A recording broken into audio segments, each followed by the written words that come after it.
in order to do that, we really need to go ahead and look at our schedule here in terms of what we're going to cover. I'm going to give you an overview of the program. We're going to talk about the application, which hasn't significantly changed this year, so that's a good thing because I know that several of you on the line have already had the opportunity to look at last year's application material. We'll look at the deadlines, which are significantly condensed this year, so that's an important thing to think about. Our timeline and how this all works in terms of a total process from start to actual grant award and project implementation. Who to contact if you have any of those glaring questions. And poor Nathan, this is his favorite part because we get to mention his name. I would like to introduce Nathan Bergdahl, who's in our Moorfield field office. He's my co-conspirator in this program. He will be able to help you in terms of questions and answers, providing some information and that kind of thing. And then finally, we really want an opportunity for you all to ask some questions. So we'll go ahead and get started, and hopefully we'll have plenty of time there at the end. Again, I've provided you an opportunity if you have been able to go on to the agriculture.wv.gov website. You go into divisions, and I want to go ahead and point out very quickly that this division title has changed only. It's the title, not necessarily where things are housed, but you go into the Agriculture Business Development division, and then you'll go into the Grants and Training Opportunities section, and from there you'll be able to scroll down very slightly, but it's been brought up to the top of the page, which is one of our changes this year, so that you can automatically and very quickly access all the files in terms of application materials, information on how to prepare your application, eligible costs, and actually this slide deck from this particular PowerPoint presentation. And we'll also be we are recording this thanks to Chris in our communications division. He's going to be able to mount this up on our website so that you can access it later on for those of you that weren't able to participate today, or if you want to just go back and do a review. Again, there's another direct link there, and that link will work even given the new division change, and it provides a host of information for you as you look at this opportunity and whether or not you have a project that might work for it. So let's go ahead and talk about the program. The Specialty Crop Block Grant Program is awarded nationally through federal legislation to states. It's a formulated program in that there's a base amount that each state and U.S. territory gets, and then we get additional funding based on the percentage or the amount of specialty crops that are actually grown in our state, and that actually reverts back to the USDA agriculture census. So the census forms that you filled out this year are going to be very important for next year because that data is what is used to determine our additional allocation onto our base amount. So for 2018, we're anticipating, based on federal approval, about $240,000, which is what we've had in the past. That money then is eligible for us to award to individual projects, either to subawards or department-wide state projects. With that in mind, that's the opportunity that you all are looking for. So we have to look at the purpose of the grant. As we go throughout the state, we're really trying to help people take advantage of these opportunities. So the sole purpose of this grant is to enhance the competitiveness of specialty crops.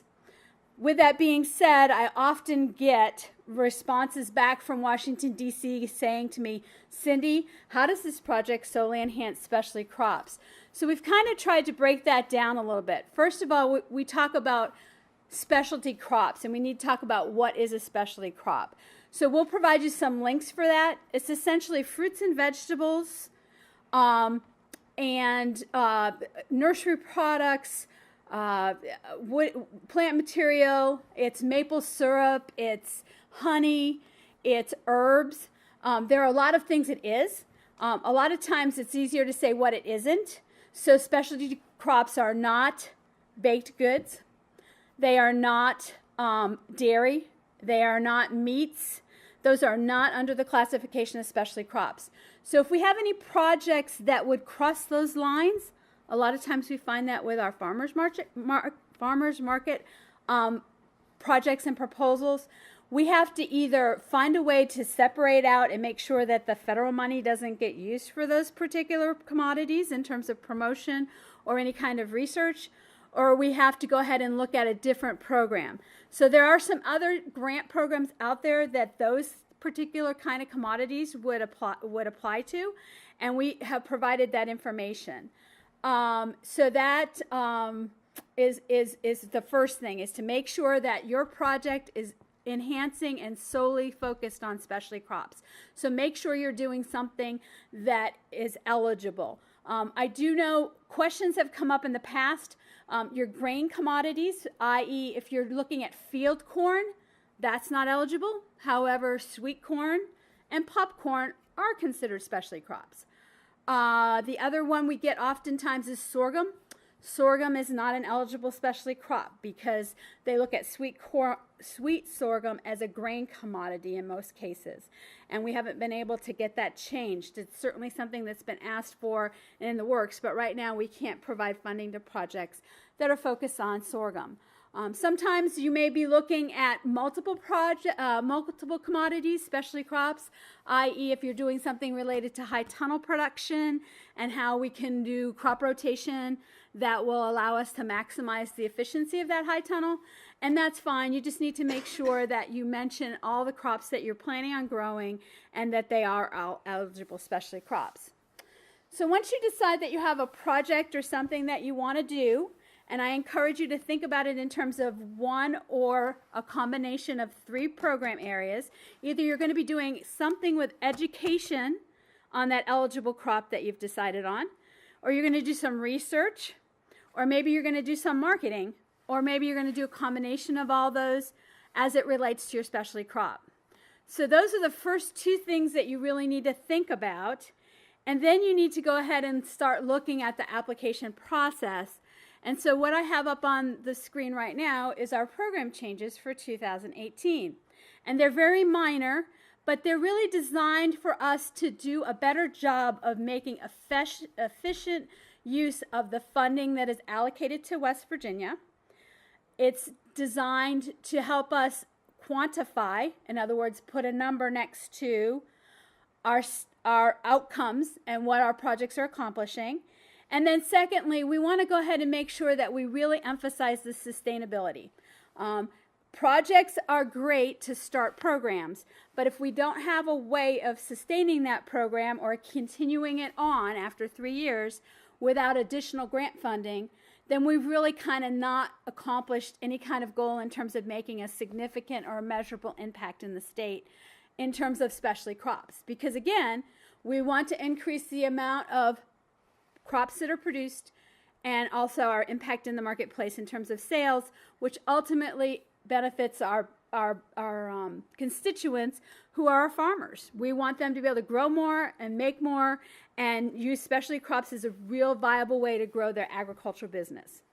So for 2018, we've really listened to our reviewers that we had, and we'll talk about the competitive process here in a few minutes.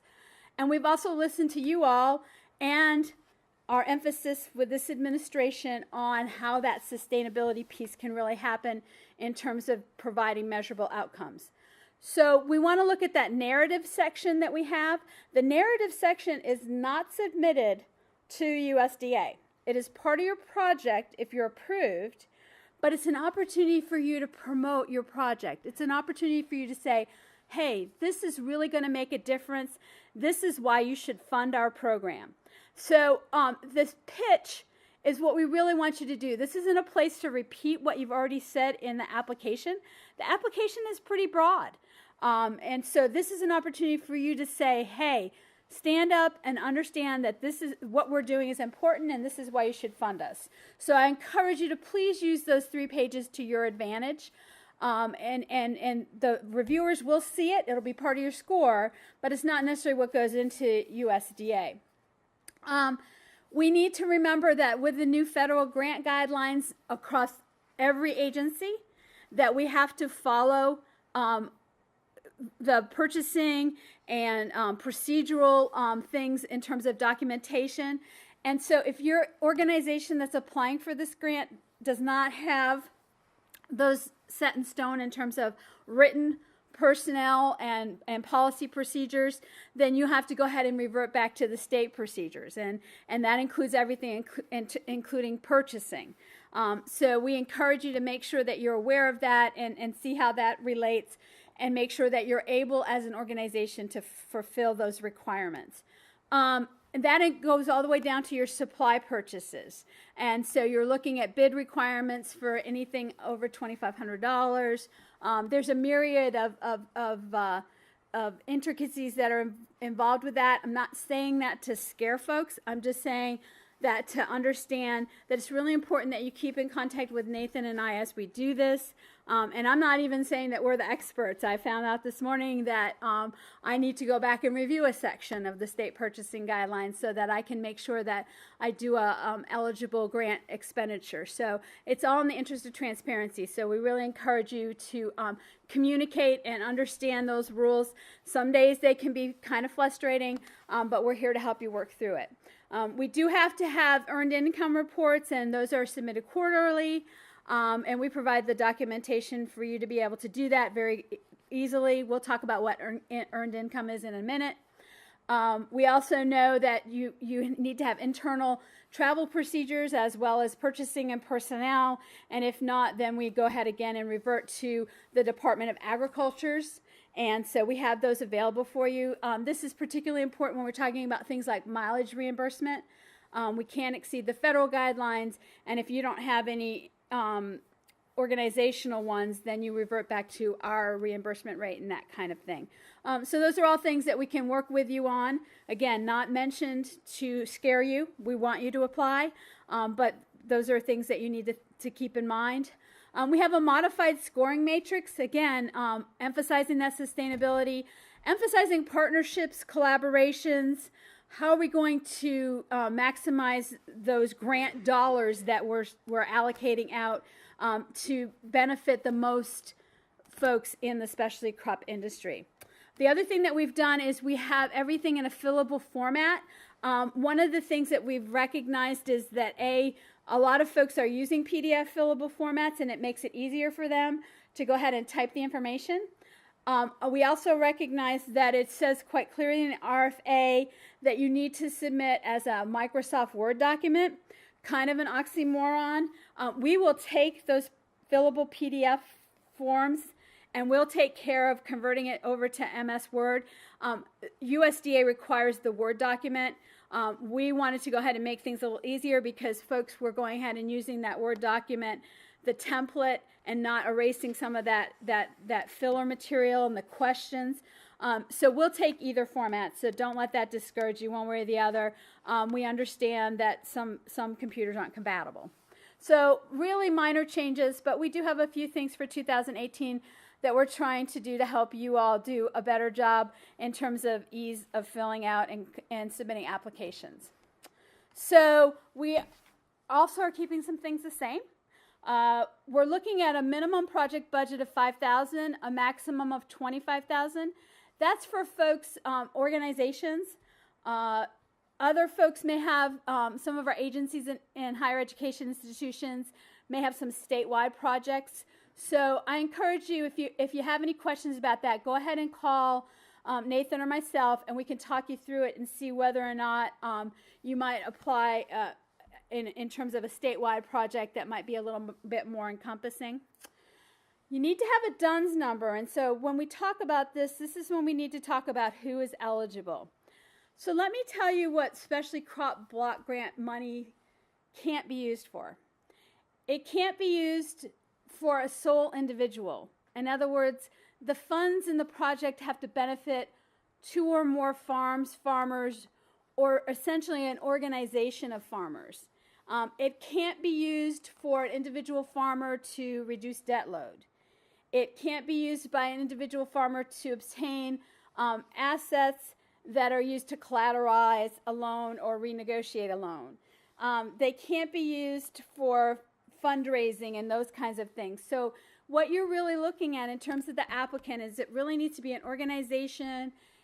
And when I say that, they have to have a Dun & Bradstreet number, which is a DUNS number. But they also generally act as your fiscal agent. They're the person that has the responsibility for the grant dollars and reporting, but also more importantly has that history of being able to manage grant funds. And we'll talk about the self-assessment and how that fits in here in a few minutes. So you say to me, Cindy, that's great. We have 5 farmers at our farmers market and we really want to do this great project. What do we do? So what I would encourage you to do is look at it at an organization that can help you in terms of being a good partner or a good collaborator, also a fiscal agent. So who could that be? It could be a farmers market association. It could be an economic development authority. It could be a county commission.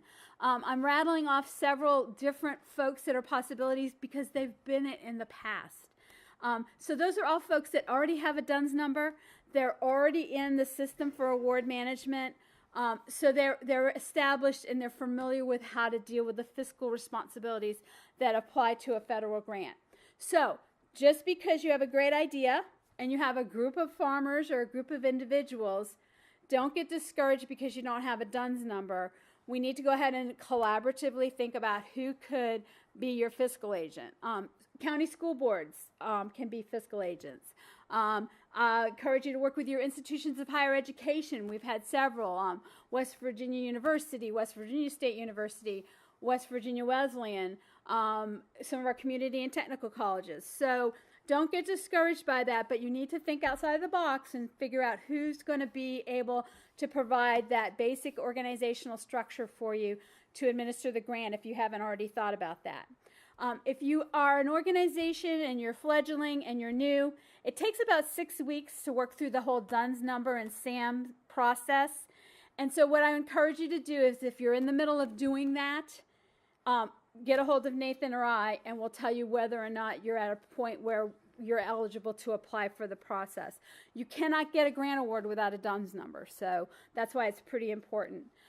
Again, the bullet point about individual farms, it must be a group. You're going to go through a competitive review process, and what does that mean? That means that there are going to be several folks that are going to screen through your application, and they're actually going to score it based on the matrix that we've provided at the end of the request for application. What does that mean? That means it's very transparent. There is information there that we're asking for, and the reviewers are going to expect to see it on your grant, and they're going to go ahead and score you there with a number from there. What happens from there is once we have a collaboration and your grant will be reviewed by more than one person, we try and make it a minimum of 3 and possibly more. And I need you to remember that the people that are reviewing your grants are not an imaginary and or a group of academia. It's a combination. People that review grants, and this is West Virginia specialty crop block grants, or it could be a federal grant program. The people that are reviewing it are people like you. They're folks that may be working with a non-government organization. They may be a subject matter expert. They may be a community or a farm industry leader. There's a variety of people. We try and really mix it up and try and make it so that everyone has a fair and equitable review, and that those scores are then averaged out. And then there's a selection team that actually looks at the rank order of your application, and then they discuss them and they say, does this make sense? Does this fit our program priorities? Does this rank order make sense? Did they overlook something?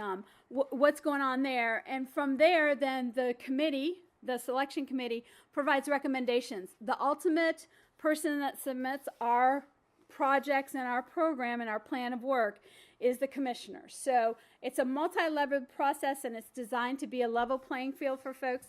So I'd encourage you to remember as you're writing these, some of them can be very technical in terms of research, but that 3-page at the end is your opportunity to put it in plain English. So if I'm reviewing it and I'm not familiar with a complex process that you're talking about, here's an opportunity for you to put it in plain speak, so that when your subject matter expert or your technical person reviews it, they also that same application can go to someone, a layperson, and they can understand what it is you're trying to do. So you do not have to be a wordsmith wizard, and we really encourage that. Make it so that we understand what you're trying to do, how are you going to spend the funds, and make sure that it makes sense. The application is already populated with your project dates. Essentially, we have 3 years, and so we've got some administrative things to deal with. So all grant projects would start on October 1st and end on July 1st of 2021, about 2.5 years worth of program time for you to complete your project. So you want to think about what you're going to do in terms of that time frame. Again, there was the link for those eligible crops that we talked about in the beginning. You can see that it's a pretty expansive list. We've had probably, I would say we've had projects in all of those categories somewhere in the state. So there's plenty of opportunity there. There are some groups that are out there that will be able to help you. The other thing is please ask Nathan or I if you've got a project or a commodity out there that might build on something that's been done in the past. We encourage you to look at what's been done in the past. All that information is available to you in terms of reporting and how can you continue to grow or expand that commodity. Again, the ineligible crops, and we talked about a lot of those. Some of them are folks that have asked questions before, or we know that our constituents in other states have had those kind of commodity questions. Hemp and medical marijuana are also not included, and I get that question quite often. So kind of look down through that list. If you have any questions, and sometimes we'll get a crop that's not on the yes or no list, we can certainly call Washington, D.C. We've had them add some things. So we can certainly help you if you've got something new and innovative, because we want to certainly encourage that. We'd like to have West Virginia be in the forefront. Again, some continued ineligibles. Kiona is one that I've had often, and it's considered a grain commodity, so it's not eligible. And again, questions, go ahead and ask Nathan or I. The last one, it talks about wild and gathering, and that's been one of the ones that we've had questions about in terms of ginseng, ramps, some of those kinds of things. If you're cultivating the commodity, i.e. ramps, if you're cultivating it, you're actually doing some crop maintenance, it's a program where you're actually growing it for commercial reasons, and you're not going out and gathering it as a wild crop, then it is eligible. If it's not, and you're just talking about exploring the potential market for ramps in a certain public land, that's not eligible. It has to be something that's been cultivated.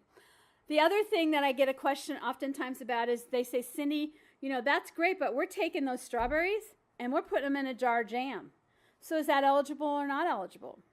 Well, the answer is it's eligible, and it's a real simple formula that we have. You look at the net weight of the product, whatever it is, be it salsa or jam, and you take out any water that you may add to it. And if it's 50% or more specialty crop, then it is a value-added specialty crop. So it is eligible. So a good example of that would be salsa.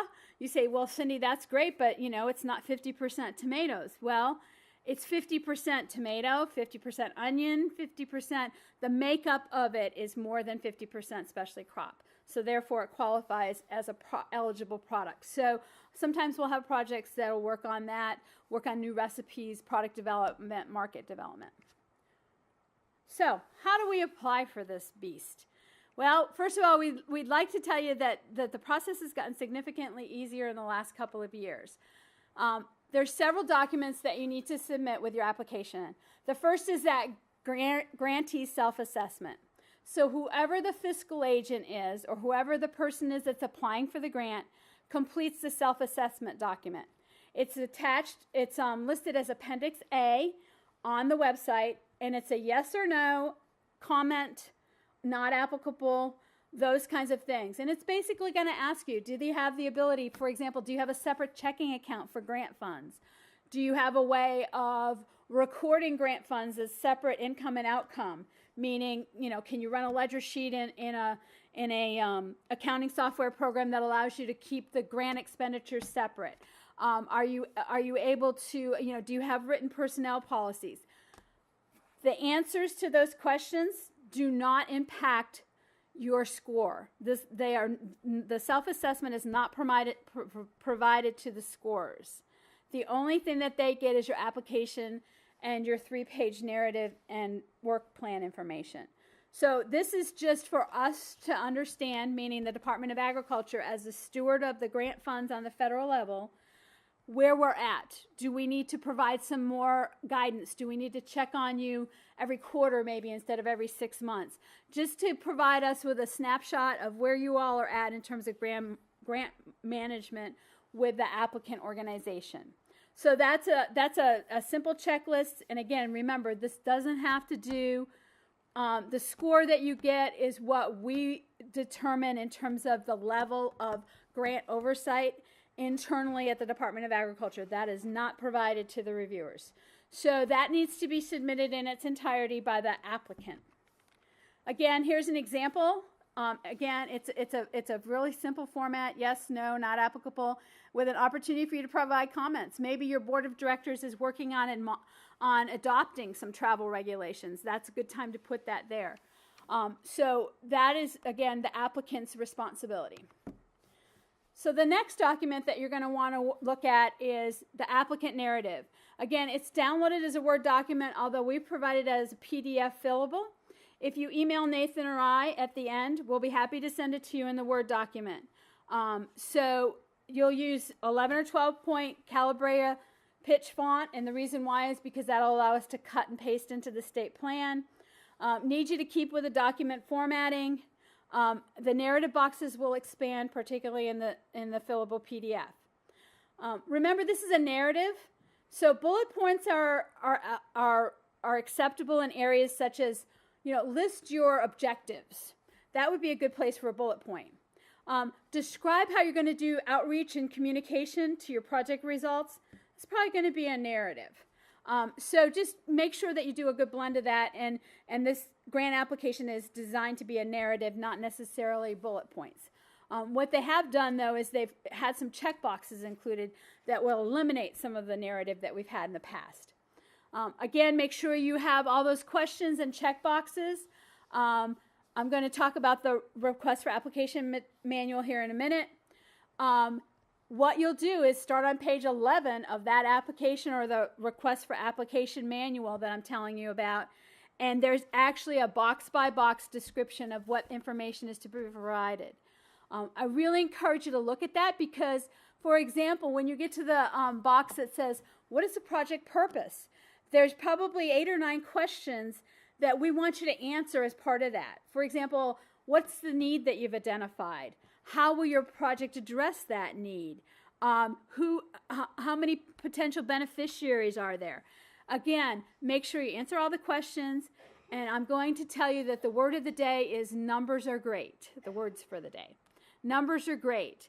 Instead of saying the state of West Virginia will benefit, say we know at least 10,000 residents in our county will benefit, and there might be more benefit statewide.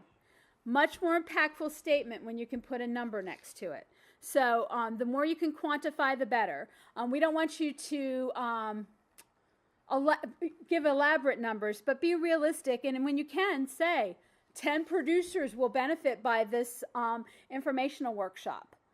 So great, you've quantified it. So there's possibility, and you may or may not reach that number, but at least you've got an idea of the scope of your project. And that'll allow our reviewers to really look at scale and see how that project is going to be impactful to the constituents that you're trying to obtain the funds for. So again, that narrative, we've got those dates, so make sure you don't do anything beyond or above. A lot of times I'll get questions and they'll say, Cindy, we want to plant pecan trees. Well, for those of you that are interested in doing that, it's going to take 7 years for those to happen. So what we want to look at is, yes, you can get grant funds to plant pecan trees, but at the end of the grant period, July 1st of 2021, we're really going to measure the effectiveness of that project by how many trees are still living and what the potential is down the road. So on July 1st, the grant project will stop, but there's sustainability and potential in the future. And so that's how you would do something like that. So even though the project might be limited, we understand that, Christmas trees, pecan trees, they're all going to take some time before they mature. So just making sure that you understand that and you write that in terms of how you're going to measure the positive results of your grant at that particular end point is going to be important. Don't say vegetables. Or don't say West Virginia grown crops. Be very specific. If you're doing any kind of a branding or marketing campaign, it really needs to be West Virginia grown tomatoes, West Virginia grown honey. Make it specific. It can't be so broad, because when we say West Virginia grown, we're talking about West Virginia grown beef. We're talking about West Virginia grown radishes. So it's very important that you go ahead and make sure you distinguish that. Again, we talked about the DUNS number, and if you have any questions with that, please check with Nathan or I. We don't want it to be a deterrent, but it is a necessity. That summary, which is the first thing we ask for, we say 250 words. That's what we're going to use for publication. That's what Chris, who's sitting here in the room, is going to be distributing out to the media and to others in terms of what it is we're doing with this money. So make it suitable for publication. Think about your tense. For example, if you submit an application, you should never have the word I in there, because especially crop funds are for a group of individuals, not individuals. So don't say I, use we, those kinds of things. So again, think about that in terms of what you want the public to hear about what it is you're doing, because you need to be proud of what you're doing, because you really are trying to make an impact on the industry. Again, numbers are great. Describing what it is you're going to do very briefly, how you're going to do it, and why this is a great project. So that's some words of wisdom for that summary section. It's very important. The other thing is back to my first statement about who reviews these. It's people like you. Make it so it's compelling. Why do I want to continue to read this grant application? Why do I want to continue to score this? Why am I interested in this? So make it compelling, and if you do that, then it'll also be compelling to the public. Please keep the headings that we have there. There's a reason for that. It's mandated by USDA. And again, numbers are wonderful. Be specific. $5,000, if you're applying for $5,000, and you impact 5 farmers, that's pretty significant. So don't think that it's a numbers game based on most. It's a numbers game based on how we're going to continue to grow the industry, how we're going to go ahead and have more crops into the state. One of the things that we've had the ability to do statewide is we've been able to define socially disadvantaged farmers. And USDA really looks at this, and we use it so that folks can look at this in terms of how they're going to make impact for this particular grant program and others. And so we've added the clause in there that's read, areas defined as poverty according to the U.S. Census data. So I encourage you to go ahead and do that. If you're going to go ahead and check the box that says that you're addressing socially disadvantaged farmers, and you're going to use that as your criteria for checking that box, just go ahead and say what county it is, and that you're in the ARC region and you've been defined as a poverty county, those kinds of things. And it just helps at the DC level for us to justify those funds and how they're going into the areas of the state that are in the most need. And again, cite your source or provide that information. We do have a spot on the application narrative, and I'm going to say that this is probably the spot that most people overlook the opportunity to answer. You must claim any previous specialty crop block grant awards, especially if they're addressing commodities that you're currently applying for.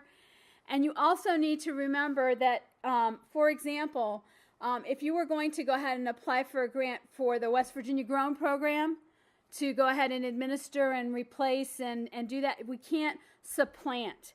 In other words, if there's a program already out there, you can't go ahead and propose that you're going to go ahead and replace it with your program. Okay? The other thing is that if you already have a grant or you're applying for a grant, that's going to use purchases, personnel, emphasis on a similar project. You're going to have to go ahead and claim that, whether or not you get it or not, and also that you may already have another program in place. I'm going to give you a good example. We've got several specialty crop block grants for maple syrup, but we also have a federal ACER grant. And what we've done is made sure that they're totally different activities that each of those grants are funding. And that's what they want to do, is that you can't double dip. In other words, you can't draw down funds for personnel to work on two different grants at the same time, because then you'll be reimbursed twice for the same work. So they want to make sure that you're able to distinguish the activities and the expenditures. The other thing that most people overlook is there is a statement in there or a question in there about sustainability. Sustainability is kind of a buzzword. It was used for years and nobody really knew what it meant. We have defined that as life beyond the grant.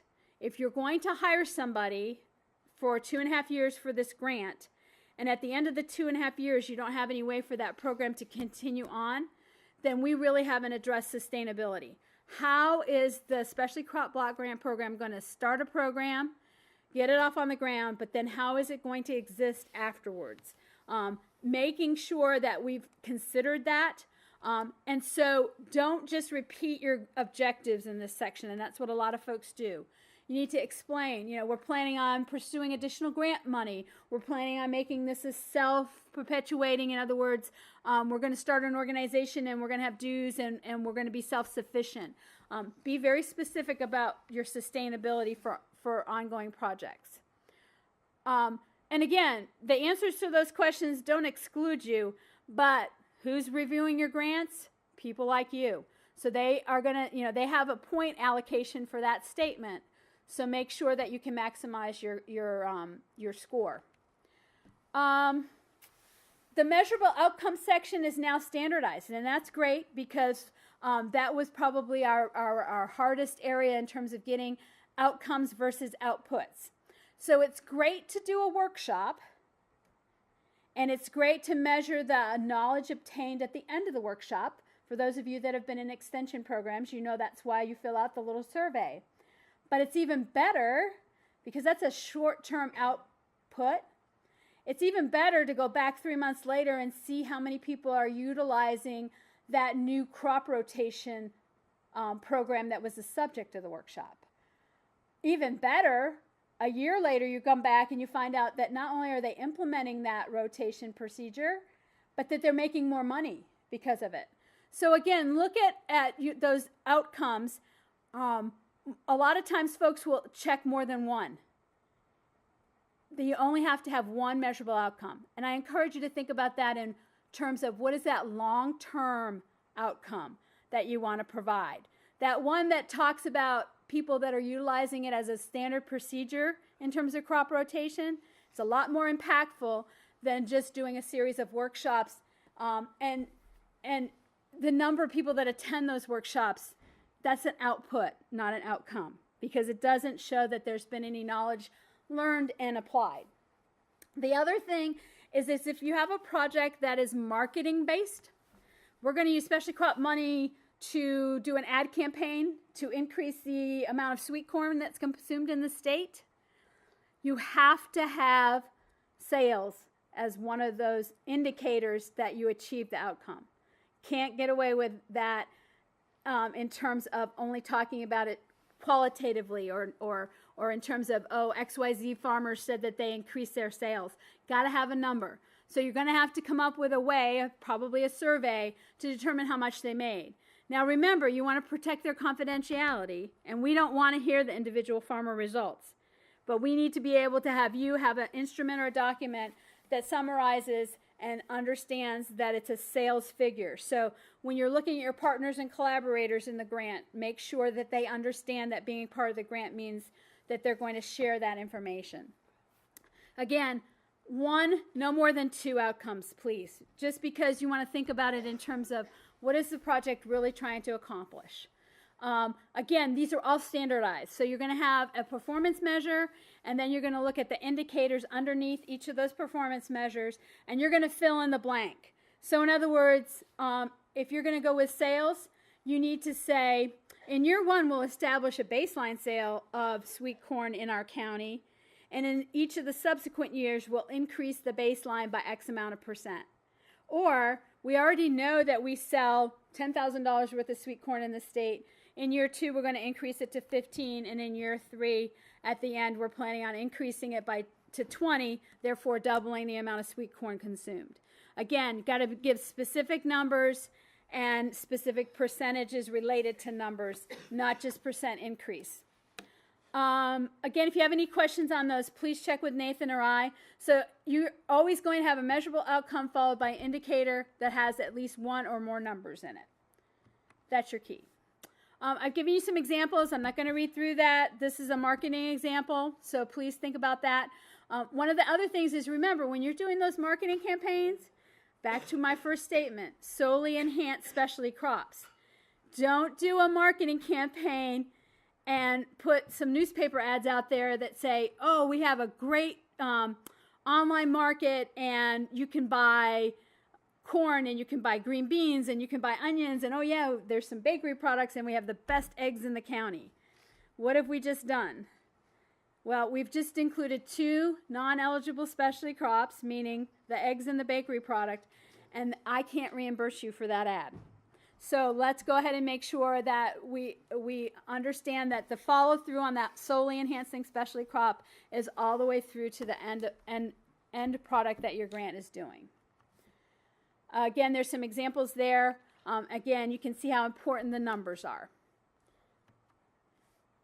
The budget section, there's formulas included. Although I would encourage you all to make sure you do, if you are going to do anything in those sections, make sure that your math is correct. If you're applying for $25,000 and your grant application is requesting $29,000 worth, then there's a problem. There's some hints there. A lot of folks will use higher education. They'll use interns. They'll use VISTA, those kinds of things. Those folks need to be under the other section. Also, look at your personnel figure.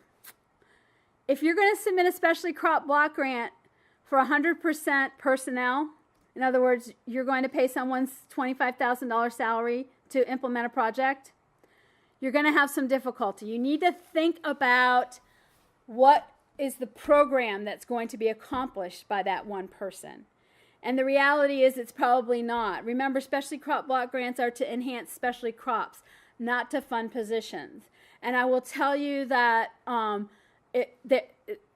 that personnel percentage, understanding that we need personnel in order to implement projects, if it's a great percentage of your budget, it's going to get scrutinized. We need to make sure that we're impacting those dollars spent on the crop and not necessarily on the personnel.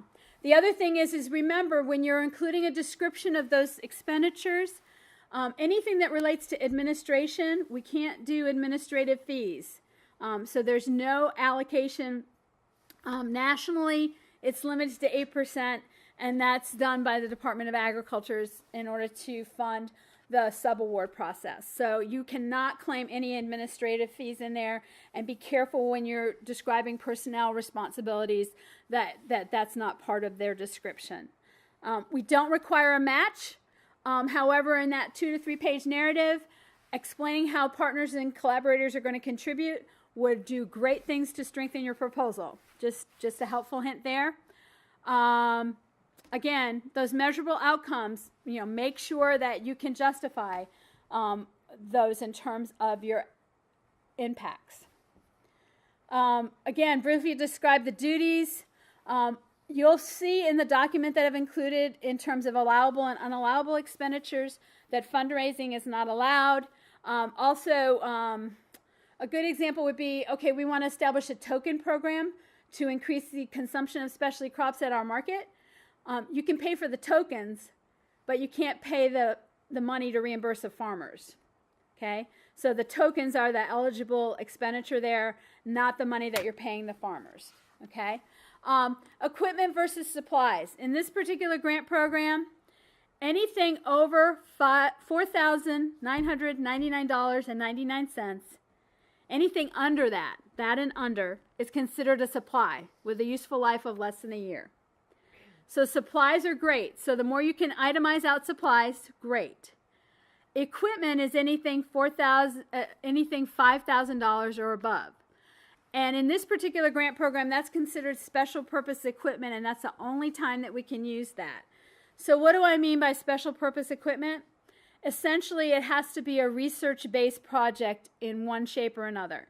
And you have to have a higher education institution involved. So for example, I have a great new testing procedure to see about E. coli in a particular specialty crop as it relates to food safety for my consuming public. That piece of equipment cost me over $5,000.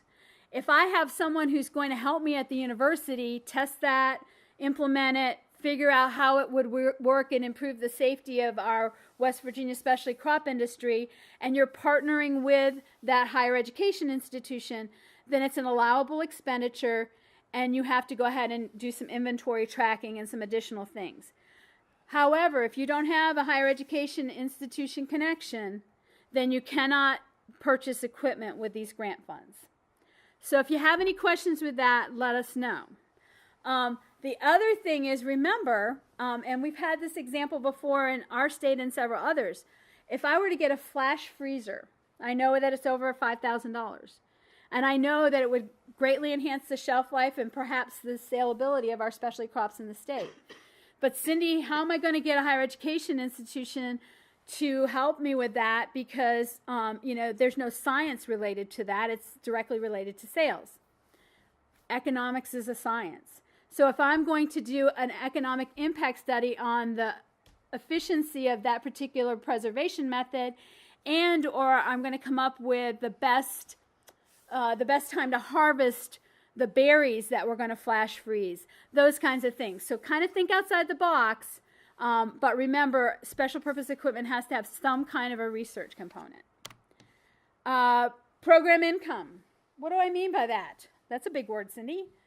Well, that's essentially, if I'm going to do workshops, I'm going to collect fees. I have to be able to collect those fees and reinvest them into the project, into eligible expenditures. So a lot of times, how many of you have said, oh yeah, I'm going to charge a $10 fee so I can provide refreshments because the Specialty Crop Block Grant doesn't do that. You can't do that. So what could I do? Well, you can charge a registration fee and use it towards the purchase of additional resource materials to give out to the participants. I could be holding my workshop at the Dry Fork in Randolph County, and it's 6 miles out a dirt road and there's no electricity. Am I going to provide lunch for my participants? Well, probably, because they can't be back to my workshop location within 30 minutes using outside food sources. So think about brown bagging. Think about whether or not you can efficiently provide food for your participants. If you can't, then you can charge those fees, those kinds of things. If you have any question about program income, let us know. But if you're going to hold a workshop and you're going to charge those fees, you got to claim it as program income, and you got to tell us how you're going to reinvest that money back into the project eligible-wise. Again, we talked about profit and fundraising are two words that you cannot use when you're talking about federal grant funds. Okay, so that's not what the purpose of these are, and you can't be doing that. There's the example of the lunch. Again, if you go to those that web link that I have, but also those eligible and non-eligible crops, non-eligible costs, I've kind of given you examples and described what we're talking about. Also, whether or not you're going to Specialty Crops Conference, you can go to a Specialty Crops Conference that's all about specialty crops, but you can't pay for someone to go to the National Food Safety Conference, even though specialty crop safety may be part of it. So again, just chatting with Nathan and I about whether or not something is eligible is a great thing to do. I think we're wrapping up here, and then we'll have a couple more minutes of questions. Again, we talked about the PDF documents. That is now a misnomer. I actually had somebody last week who asked Nathan about the Word format. We will make that available to you, but you can submit the PDF document. So that's something we didn't get changed before this webinar. Again, the 3-page limit, keep the font size the same. Again, those same people that I'm telling you that are reviewing it are people like you. And if you start doing 8-point font and I can't read it, they're going to get highly frustrated with you quickly. So please make it easy for them to understand. They're your peers. We want to make it easy for them to understand and see what you're trying to do, and they want to encourage good projects in the state to efficiently utilize those funds. I gave you some hints on that narrative. I think we talked about them in the beginning. This is one place you can add photographs and graphs, but I would encourage you to make them relevant and don't use them as a space holder. Deadlines. Here we go. February 23rd. That's not very far from now. I don't think the application is particularly overwhelming in terms of the narrative and that kind of thing, because we've made a lot of check boxes. So please look at it and at least get something out there so that we can evaluate whether or not it qualifies to go into the bin. We are not doing cursory reviews this year. However, if there's something glaring and everything else applies in terms of an eligible applicant, we'll do our best to see what we can do to make sure that we get quality applications that we can send out to our review committee. So be working on it over the weekend. I know I answer emails over the weekend. I will make sure that I do. I will be at the Small Farm Conference. I'll be answering emails. You can come up and talk to me. Nathan will be there. So please go ahead and go ahead and work on these. We're under a tight deadline because Washington, D.C. increased, they moved up another deadline with us, and so that's why it has to be so quick this year. Again, we talked about the process in terms of the review.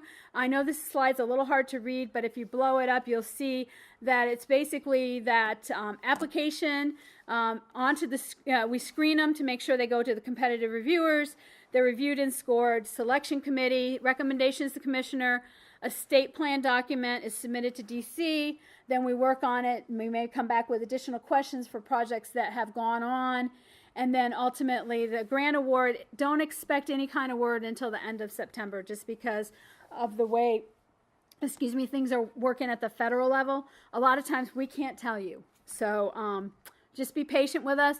And you know the timeline in terms of things. I know that some of you are working on programs and that kind of thing, but a lot of times we can't give you any indication because we don't know. So just be patient with us and understand how the program works in terms of when the projects start. Again, that's kind of a summary of that chart that I just gave you. This is more related to administration once a project is submitted in terms of that state plan. So we'll provide more details for grant awardees. And then we talk about site visits and reporting and those kinds of things. Those are all detailed in that request for application in terms of what your responsibilities are as an applicant. And then obviously there's an end date, a closing date, and there's procedures that apply to that. So again, another summary of what our dates are. Again, Nathan and I are here to help you. We can't write these for you, but we can certainly provide you with information about what's eligible, what's not eligible, whether or not your outcomes are quantifiable, those kinds of things. There's our contact information. Again, we've recorded this webinar. Thanks to Chris for doing that. And now I'm on to questions with a few minutes over, and I apologize. What can I help anybody with in terms of questions?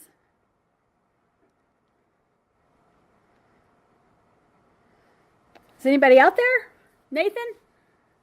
I'm here. How many people are on for You had mentioned something about census data. Yes. Where can we obtain census data at? Okay, so the West Virginia Department of Agriculture has a National Agriculture Statistics Office here housed in Charleston, and they can provide that information. It's on the website. In terms of, are you looking like, for example, how many thousands of dollars of apples do we sell? in the state, so you're using that as kind of quantifying material for your application. Is that what you're looking for? Or are you looking for the formula that determines our allocation? Not just that type of information, but census data, like economically disadvantaged areas. Ah, okay. So I would recommend you go ahead and shoot either Nathan or I an email with that request, and we can provide you with some links. Our ag statistics people have the agricultural information. The economic one, I can certainly refer you to folks. We have folks at our in our development office, and we also, I think the ARC website provides some of that. I can get you the links to where you need to go for that. There's a county profile done every year through West Virginia University, and that's an easy snapshot on a county and statewide level, and I think it's about a 50-page document. So we can certainly provide that for you. Just go ahead and ask us, and I'll get that out there, and that might be a good thing for us to add to the website for folks as they're doing some research. Good question. Thank you. Who else? I'll also include that link to the Ag Statistics Service. That would be a good thing to do too. So yeah, excellent. Anybody have any specific questions? Sometimes we get questions about confidentiality. Those reviewers sign a confidentiality and non-disclosure statement. So as they read your projects, they're not allowed to go back to their organizations or their groups and duplicate that. They're agreeing to confidentially review your information. So be assured that there's a proprietary consideration for your applications, because some of you are working on program development, and we recognize that. So if that's any question. What else do we have out there? Anything? Okay, we're going to go ahead and I'm going to provide a follow-up in terms of the link to the recorded webinar. And when that gets on our website, we'll include those other two links. I'll send out an email to everybody, and it'll also have a copy of this webinar, the slide deck that is already on the website, but also just so you have it. And that will, remember, at the end has Nathan and contact for myself for any questions. Again, I'll be working over the weekend, so please feel free. We understand there's a tight timeline in terms of applying for this. You're not required to request $25,000. You just have to request a minimum of $5,000. And so remember, those smaller $10,000, $15,000 projects can be as impactful as a larger one. So don't let that be of concern to you.